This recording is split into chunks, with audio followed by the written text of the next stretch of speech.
Konfrans Bakı Təşəbbüs Qrupunun təşəbbüsü ilə dünyanın müxtəlif ölkələrini təmsil edən gənclər tərəfindən yaradılan Qlobal Cənub Gənclər Platformasının ilk beynəlxalq tədbiridir. Konfransda ilk dəfə olaraq BMT-nin Gənclər Ofisi də nümayəndələri ilə təmsil olunur. Tədbirdə indiki və keçmiş müstəmləkələri təmsil edən Qlobal Cənub Gənclər Platformasının üzvləri, gənc tədqiqatçılar, beynəlxalq hüquq sahəsində ixtisaslaşmış şəxslər, səhiyyə sahəsi üzrə mütəxəssislər, müstəqillik tərəfdarı olan siyasi partiyaların və təşkilatların nümayəndələri, gənclər təşkilatlarının rəhbərləri və universitet tələbələri daxil olmaqla ümumilikdə 22 ölkədən nümayəndə iştirak edib.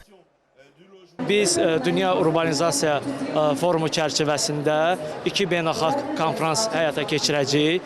Bu konfranslar Fransa, Niderland müstəmləkə əsarəti altında olmuş, keçmiş Belçika müstəmləkəçilik siyasətindən zərər çəkmiş ərazilərdə, indiki Ruanda, Burundi və Kongo Demokratik Respublikasında yaşayan və Hindistanın ziklərə qarşı, etnik azlıqlara qarşı ümumi urbanizasiya kontekstində yaranmış fəsadlar və böhranlar haqqında dünya ictimaiyyətinə çatdıracağımız məlumatları əhatə edən bir 2 beynəlxalq konfrans həyata keçirəcəyik.